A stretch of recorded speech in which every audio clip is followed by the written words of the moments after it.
Hello दोस्तों, नमस्कार। जैसा कि आप लोग जानते हैं, हम एक SSC CPO mains, SSC CGL mains की एक सीरीज चला रहे हैं जिसमें प्रीवियस क्वेश्चन ही होंगे।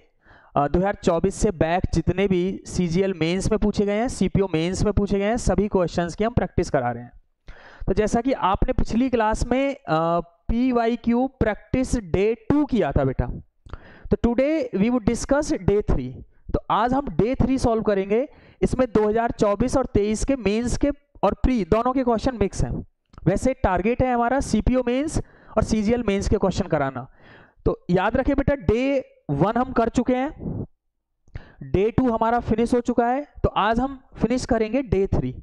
तो इसमें मैक्सिमम क्वेश्चंस हम कोशिश करेंगे सॉल्व कराने की। एक बात और, वीडियो सीरीज में देखना डे 1 से, practice day 1, practice day 2, practice day 3। इसमें आपको बेनिफिट मिलेगा, नोट्स भी बन सकते हैं आपके बड़े प्यार से अगर डे 1 से देखेंगे। तो मैं आप लोगों का स्वागत करता हूं करियर क्रैक हब पर। चैनल को लाइक, शेयर, कमेंट करते रहें और सब्सक्राइब रखें और नोटिफिकेशन को, बेल आइकन जो नोटिफिकेशन है, नोटिफिकेशन आपको मिलता रहे, बेल आइकन को प्रेस कर लें। तो बेल आइकन को प्रेस कर लें ताकि सभी नोटिफिकेशंस आपको मिलते रहें। तो चलिए शुरू करते हैं। लिखा तो बहुत अच्छा है, धमाकेदार, और रियल में भी आपको दिखाएंगे धमाकेदार है या नहीं है। तो प्रीवियस ईयर क्वेश्चंस हैं, डे 3 हम सॉल्व कर रहे हैं। SSC CGL and CPO mains के सारे क्वेश्चंस होंगे प्रीवियस।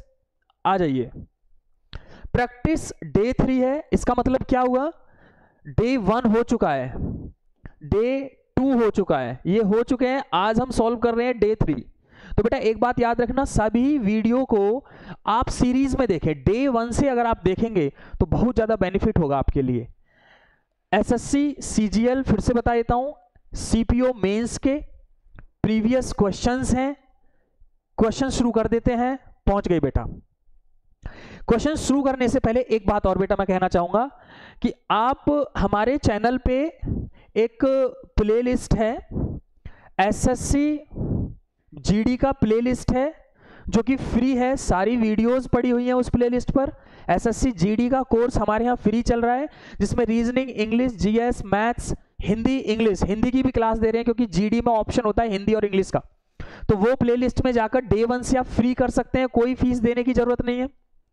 एसएससी सीजीएल का कोर्स फ्री चल रहा है, उसकी प्लेलिस्ट अलग है। करियर क्रैक हब पर जाएं, उसकी प्लेलिस्ट में जाएं, सीजीएल के नाम से, एसएससी सीजीएल के नाम से प्लेलिस्ट है, तो वहां पर आप फ्री कोर्स कर सकते हैं, कोई पैसा देने की जरूरत नहीं है। आ जाइए, एसएससी सीजीएल सीपीओ मेंस, इसका प्लेलिस्ट अलग है। तो एसएससी सीजीएल जो बच्चे प्री में अच्छा स्कोर किए हैं, सीपीओ में अच्छा स्कोर किए हैं और मेंस की तैयारी करना चाहते हैं, तो उसका भी एक प्लेलिस्ट है जो बिल्कुल फ्री है, कोई पैसा नहीं देना है। तो सीजीएल मेंस और सीपीओ मेंस का भी फ्री है, एसएससी जीडी का भी फ्री है, और जो सीजीएल प्री की तैयारी करना चाहते हैं वो भी फ्री है। तो 3 प्लेलिस्ट हैं, SSC GD, SSC CGL, SSC CGL, CPO mains. तो 3 प्लेलिस्ट हैं, आप जिस कोर्स की भी तैयारी कर रहे हैं फ्री ऑफ कॉस्ट। लेकिन दोस्त याद रखना, डे 1 से आपको नोट्स बनाने, ये बात याद रखिएगा। ऐसा नहीं है रैंडमली डे 15 उठा लिया। हर थंबनेल पर हमने ये लिखवाया है कि ये डे 1 है, डे 2 है, डे 3, जिससे कि आपको प्रॉब्लम ना हो। तो डे 1 से ही नोट्स बनाए, डे 1 से ही आप पढ़ें। चलिए मैं इसे इरेज कर देता हूं और ये क्वेश्चन आप सॉल्व करेंगे। और this sentence has been asked SSC CGL 2024 में एसएससी सीजीएल में पूछा गया है। क्वेश्चन आपके सामने है। Select the appropriate option. The chair I have bought recently is costly than what I bought last year. There are 4 options over here. Option A है, इसको ठीक कर लीजिए, ये ऑप्शन B है, ये ऑप्शन C है और ये ऑप्शन D है। तो ये ऑप्शन ठीक कर लेना है, टाइपिंग मिस्टेक है। A B C D। चलिए आंसर आप बताइए। अच्छा, इस क्वेश्चन को करने से पहले जब किसी बच्चे ने मेरा कोर्स किया होगा ऑफलाइन, तो एक टॉपिक होता है डिग्री। तो वहां पर मैं आपको पढ़ाता हूं, डिग्री 3 टाइप के होते हैं। एक डिग्री होती है पॉजिटिव, एक डिग्री होती है कंपैरेटिव। कंपैरेटिव साफ लिखने की कोशिश कर रहा हूं, देखते रहें। एक डिग्री होती है superlative. Superlative, positive, comparative, superlative. अगर हम पॉजिटिव की बात करें तो ये एक के लिए यूज होती है, कंपैरेटिव की बात करें तो ये दो के लिए यूज होती है, और सुपरलेटिव की बात करें तो ये दो से ज्यादा के लिए यूज होती है। इसमें एक बात और, आप किसी भी एक व्यक्ति की क्वालिटी की बात कर रहे हैं, जैसे अगर मैं ये बोलूं शी इज इंटेलिजेंट, तो इसमें कितने व्यक्ति हैं? एक व्यक्ति है, एक क्वालिटी है, तो ये कौन सी डिग्री में लिखा है सेंटेंस? ये पॉजिटिव डिग्री में लिखा है, इसकी ये पहचान है। बाकी डीप हम टॉपिक पढ़ेंगे डिग्री पूरा। आ जाइए कंपैरेटिव में क्या है। पहला पॉइंट कहता है दो, TWO, दो होने चाहिए, दो व्यक्ति। दूसरा पॉइंट कहता है एडजेक्टिव के साथ या तो ER लगा होता है या मोर। तीसरा पॉइंट कहता है THAN, देन का यूज किया जाता है। तो यहां तीन बातें हैं, 1, 2, 3। अगर ये 3 पॉइंट फुलफिल होते हैं तो वो कौन सी डिग्री है? कंपैरेटिव। इधर आ जाइए, इसका 1 पॉइंट है मोर देन 2, दो से ज्यादा चाहिए। दूसरा पॉइंट कहता है, यहां पर पढ़िए, एडजेक्टिव के साथ ER मोर। सुपरलेटिव में क्या होगा? एडजेक्टिव के साथ EST होगा या मोस्ट होगा। तीसरा पॉइंट कहता है, यहां पर तीसरा पॉइंट कहता है देन का यूज होगा कंपैरेटिव में, और यहां सुपरलेटिव में तीसरा पॉइंट कहता है द आर्टिकल का यूज किया जाता है, द आर्टिकल यूज किया जाएगा। तो तीन बातें यहां हैं, 1, 2 और 3। तो तीन बातें कंपैरेटिव की हैं, तीन बातें सुपरलेटिव की हैं।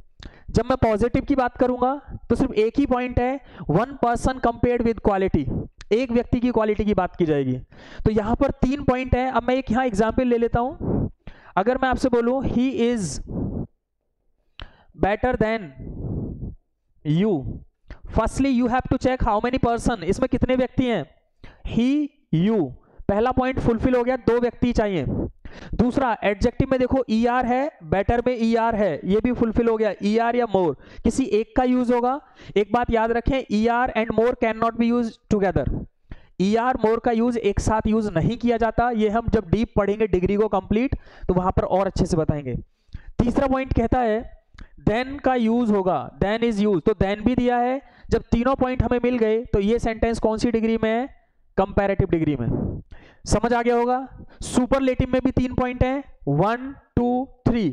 तो ये मैं यहां पर लिख देता हूं इसका एग्जांपल सुपरलेटिव का, he is the best of all the players. ये सुपरलेटिव का एग्जांपल है, आप ध्यान से समझिए। अगर मैं ऑल की बात करूं तो पहला पॉइंट फुलफिल हो गया, ऑल का मतलब क्या है? मोर देन 2, दो से ज्यादा। अगर मैं एडजेक्टिव में EST और मोस्ट की बात करूं तो बेस्ट में EST लगा हुआ है, और द आर्टिकल की बात करें तो इसके पहले द आर्टिकल भी है। अगर ये तीनों पॉइंट्स फुलफिल हो जाएं तो वो कौन सी डिग्री है? तो वो है सुपरलेटिव डिग्री। तो ये सुपरलेटिव डिग्री का एग्जांपल है बेटा, समझ आ गया होगा। 3 बातें कंपैरेटिव की हैं, 3 बातें सुपरलेटिव की हैं। एक बात और, ER मोर एक साथ यूज नहीं होते, यहां पर भी EST और मोस्ट एक साथ यूज नहीं होता, इसे भी हम डिस्कस करेंगे जब डिग्री पढ़ाएंगे। आ जाइए, क्वेश्चन कौन सा था हमारा? अगर देन दिया है तो आप मुझे बताइए देन का यूज कौन सी डिग्री में होता है? एक बार फिर चलते हैं। देन का यूज होता है कंपैरेटिव डिग्री में। देखिए यहां पर कौन सी डिग्री है? कंपैरेटिव, और वहां देन का यूज है। तो एक बात क्लियर है, या तो ER होगा या मोर होगा। चलिए सेंटेंस पे चलते हैं।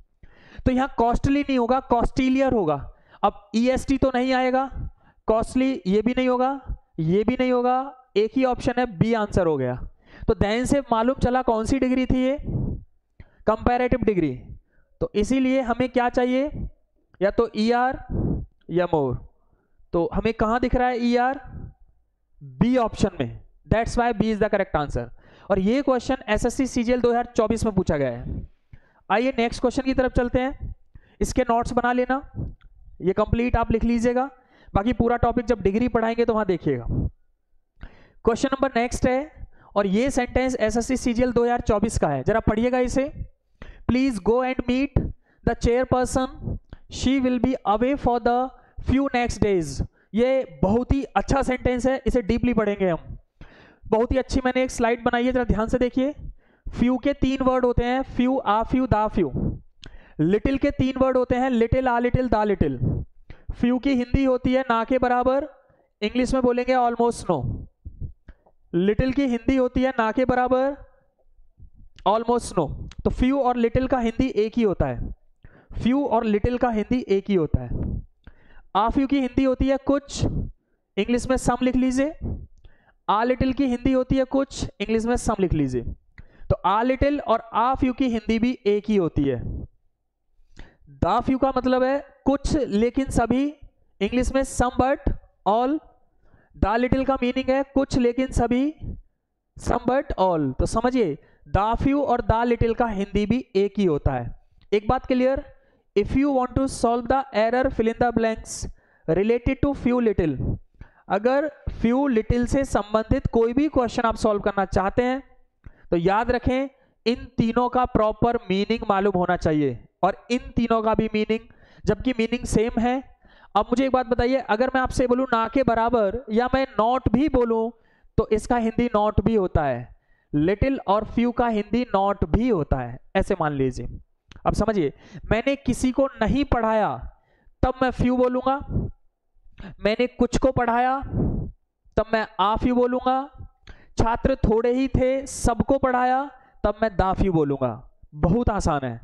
मैंने कुछ नहीं खाया जब मैं लिटिल बोलूंगा, मैंने कुछ तो खाया आ लिटिल बोलूंगा, थोड़ा ही था सब गटक गया तब मैं दा लिटिल बोलूंगा। क्लियर? ये हुआ हमारा एक्सपेरिमेंट। अब समस्या ये है, एक लाइन खींची है मैंने, सर हिंदी सेम है तो इसमें डिफरेंस क्या है? तो फ्यू के तीनों शब्द काउंटेबल नाउन के लिए यूज होते हैं और साथ में प्लूरल भी होता है। लिटिल के तीनों वर्ड्स अनकाउंटेबल के लिए यूज होते हैं और सिंगुलर होता है, सिंगुलर नाउन होता है। तो ये इसमें डिफरेंस है।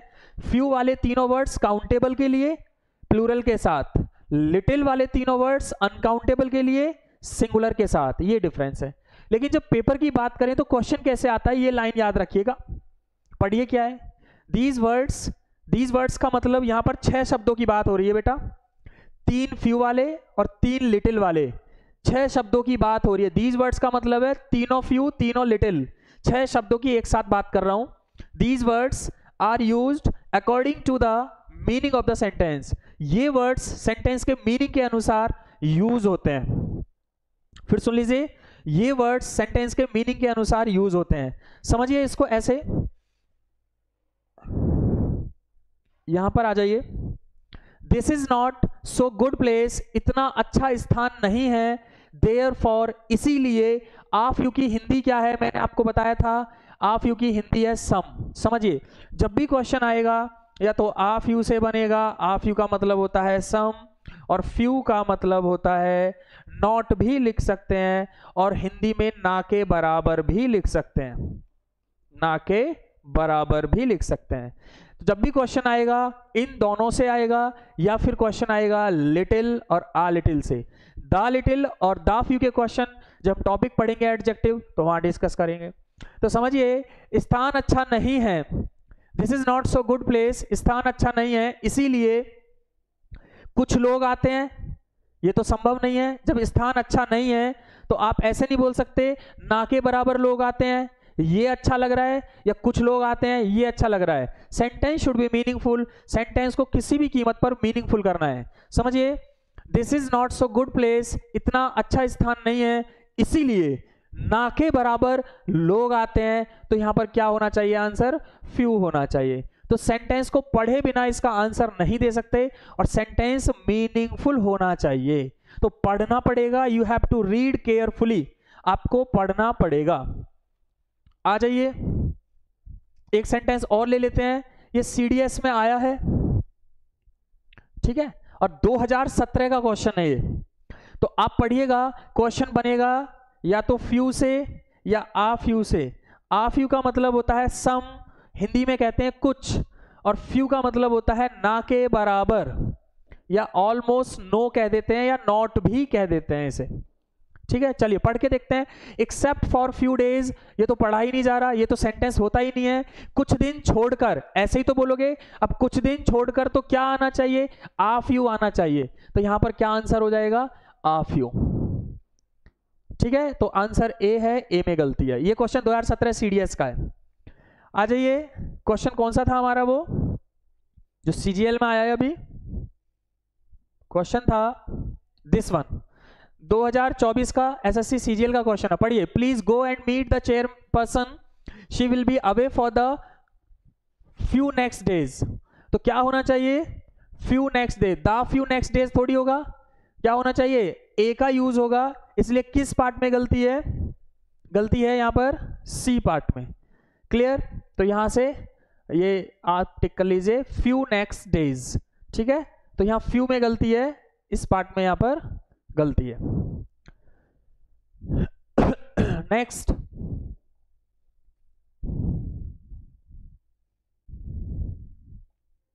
क्वेश्चन आ जाइए। हाँ, नेक्स्ट सेंटेंस है, सेलेक्ट द एप्रोप्रिएट ऑप्शन।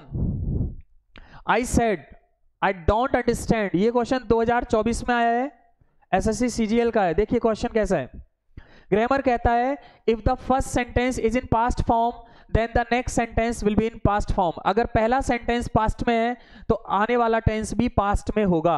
अगर मैं आपसे बोलूं इज का पास्ट क्या होगा, तो आपको मालूम है वॉज होगा। अगर मैं आपसे बोलूं आर का पास्ट क्या होगा, तो बच्चे को मालूम है वर होगा। और मे का पास्ट क्या होगा, तो बच्चे को मालूम है माइट होगा। और कैन का पास्ट क्या होगा, तो ये भी आपको पता है कुड होगा। और आपसे अगर पूछा जाए डू और डज का पास्ट क्या होगा, तो ये भी आपको मालूम है डिड होगा। तो ये सब आप जानते होंगे। अगर पहला टेंस पास्ट में है, इसे यहां पर समझिए, अगर पहला टेंस पास्ट में है तो आने वाला टेंस भी पास्ट में होगा। इसके कुछ एक्सेप्शनल है, उनको हम देखेंगे, ये बात याद रखें। पहला पास्ट तो आने वाले टेंस पास्ट में होते हैं। अब सेंटेंस को देखिए क्या आया था क्वेश्चन, आई सेड, सेड से पता चला ये वर्ब की सेकंड फॉर्म है और ये यहां पर पास्ट है। क्या है ये यहां पर पास्ट, तो आने वाला टेंस भी पास्ट में होगा। अब डजंट तो पास्ट नहीं है, एम गोइंग पास्ट नहीं है, डन यहां पर पास्ट नहीं है, क्या यहां पर पास्ट है, didn't, that's why C answer. समझ आ गया, पहला टेंस पास्ट में है तो आने वाला टेंस भी पास्ट में रहेगा। चलिए, ये क्वेश्चन 2024 का है, आगे बढ़िएगा। अब आ जाइए, और भी ये एसबीआई 2008 का क्वेश्चन है। देखिए कुछ प्रैक्टिस कर लेते हैं। अगर पहला टेंस पास्ट में है तो पढ़िए, just before the demonstration started, started verb की सेकंड फॉर्म है और ये पास्ट टेंस में है, तो आने वाले सभी टेंस पास्ट में हो जाएंगे बेटा। तो देखिए पढ़ते हैं इसमें, पुलिस अराइव, अब अराइव का पास्ट, ये वर्ब की फर्स्ट फॉर्म है, वर्ब की फर्स्ट फॉर्म का जो पास्ट बनता है वो सेकंड फॉर्म बनता है, तो यहाँ अराइव नहीं होगा, आंसर हो जाएगा यहाँ पर अराइव्ड, ये हमारी पास्ट बन गई। तो वर्ब का फर्स्ट फॉर्म किसमें चला जाएगा पास्ट बनाते समय, सेकंड फॉर्म में, तो बी पार्ट में मिस्टेक है। अब बी पार्ट को टिक कर सकते हैं। तो एक बात याद रखें, पहला टेंस पास्ट में है तो आने वाले टेंस पास्ट में होते हैं, ये बात याद रखें। क्लियर, तो I hope you must have understood. ये प्रैक्टिस चल रहा है, इसमें बैंक का क्वेश्चन इसलिए ले लिया मैंने ताकि आपको ये पता चल जाए जो चीज सीजीएल में आती है कहीं ना कहीं वो बैंक में भी रिलेटेड है। लेकिन ये बड़ा पुराना क्वेश्चन है, हम तो रिसेंटली 2024 के क्वेश्चन कर रहे हैं। कोई बात नहीं है, कुछ क्वेश्चन है प्रैक्टिस के लिए, आप पढ़िए। In the early days I would sit through meetings and frequently have no idea what ये क्या है, what a presenter was talking with. अब इसे ऐसे समझिए बेटा, would, would is the past form. अगर पहला टेंस पास्ट में है तो आने वाला सभी टेंस पास्ट क्लॉज में रहेगा, पास्ट टेंस में रहेगा, पास्ट क्लॉज रहेगा। तो हैव तो पास्ट नहीं होता, आपको पता होना चाहिए हैज और हैव दोनों का पास्ट हैड होता है। तो यहां पर आंसर हो जाएगा हैड। किस पार्ट में मिस्टेक है, आई थिंक ए उधर हो गया, बी उधर, तो सी पार्ट आपका आंसर हो गया, सी पार्ट में गलती है। बड़ा आसान है, ये चीज बहुत आती है, 2024 सीजीएल में भी आया है, इसके पहले बहुत सारे एग्जाम में, सीडीएस, एनडीए, एफकेट, हर एग्जाम में। एक क्वेश्चन और है, ये 2009 का है, जरा पढ़िए। द प्राइम मिनिस्टर, ये कॉर्पोरेशन बैंक में आया 2009 में, the prime minister announced, announce में ईडी लगा है, सेकंड फॉर्म है और ये पास्ट है, तो आने वाला टेंस पास्ट में होगा। और विल का पास्ट क्या होता है, आप सभी बच्चों को पता है, विल का पास्ट वुड होता है, इसलिए आंसर बी हो जाएगा, बी पार्ट में गलती है। चलिए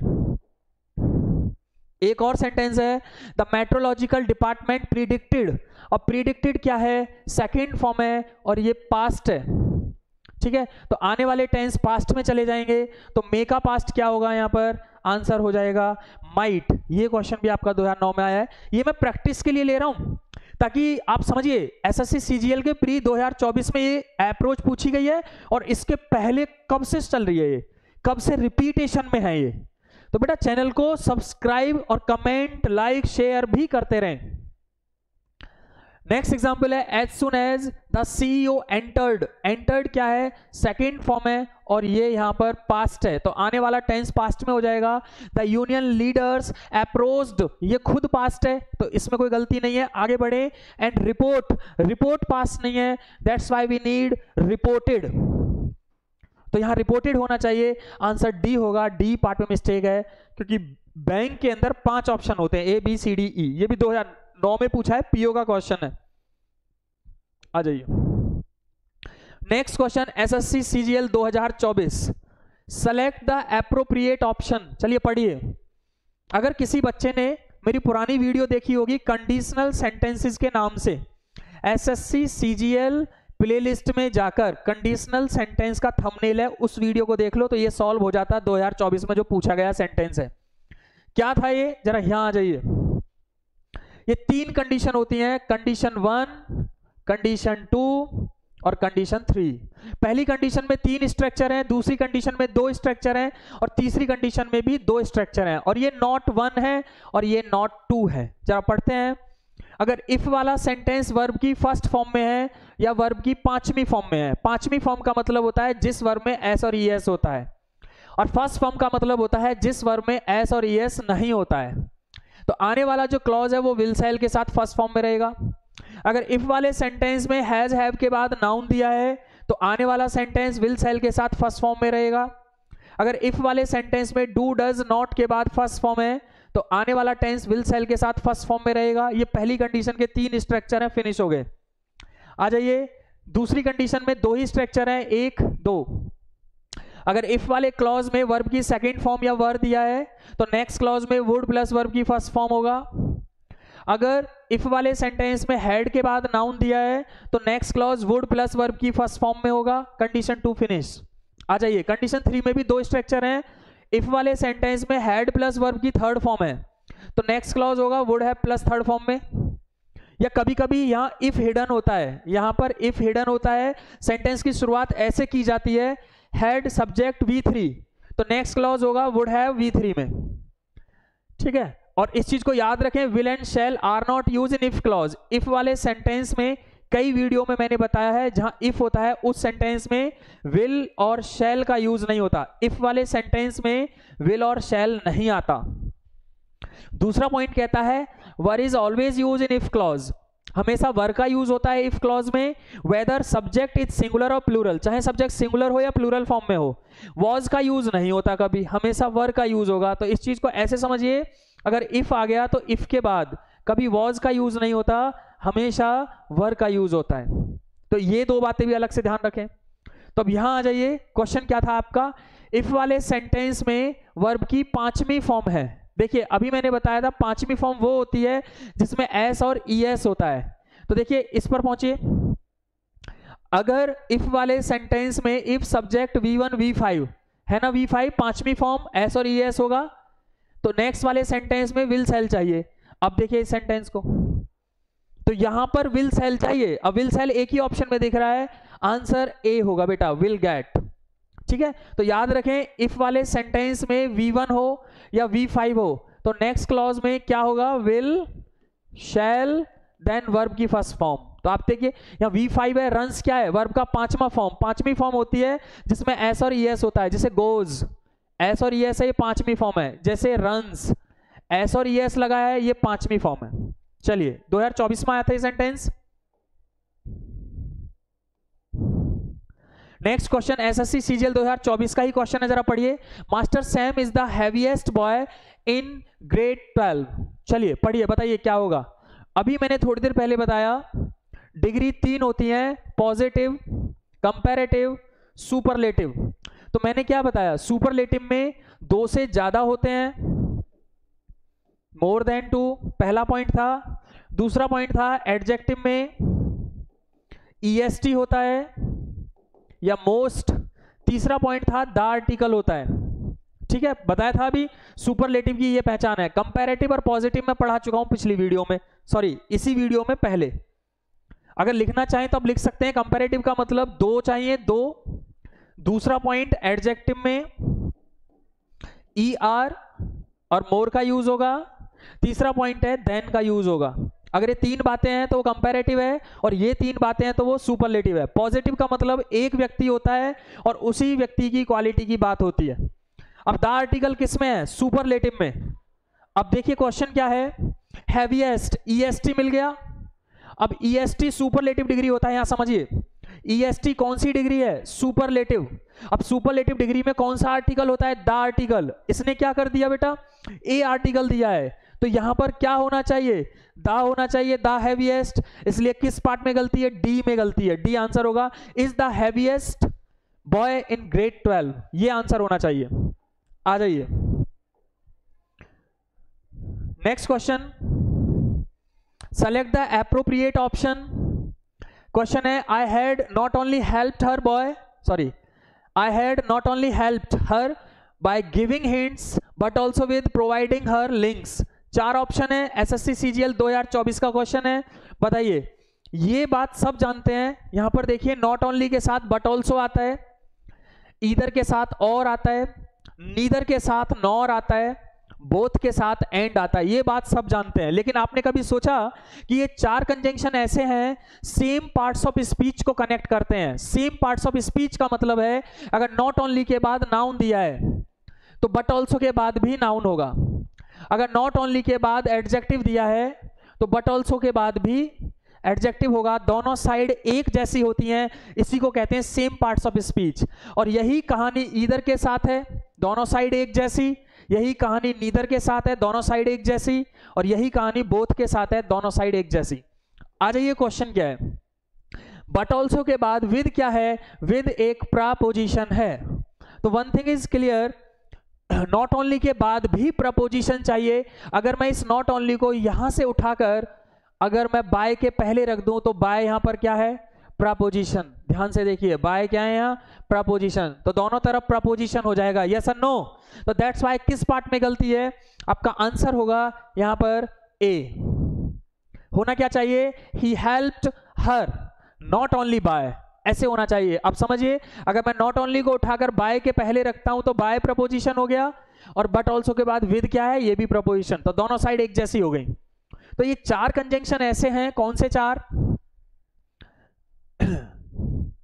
ये चार कंजंक्शन ऐसे हैं, इनकी दोनों साइड एक जैसी। अगर नॉट ओनली के बाद नाउन है तो बट ऑल्सो के बाद भी नाउन होगा। नॉट ओनली के बाद एडजेक्टिव है तो बट ऑल्सो के बाद भी एडजेक्टिव होगा। ऐसे ही ईदर के बाद नाउन है तो और के बाद भी नाउन होगा। ये कहानी सभी में एक जैसी चलती है बेटा। ये चार कंजंक्शन ध्यान रखिएगा।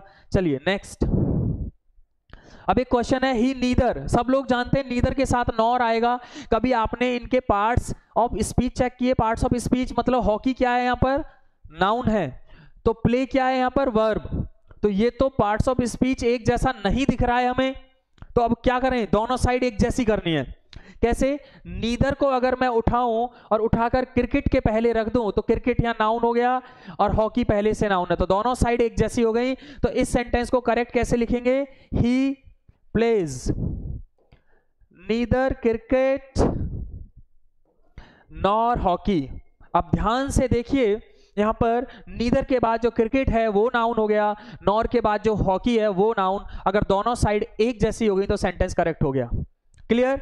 समझ आ गया होगा बेटा। बहुत मेहनत लगती है प्रीवियस क्वेश्चन को सॉल्व कराने में, समझाने में, क्योंकि टॉपिक बीच बीच में होते हैं।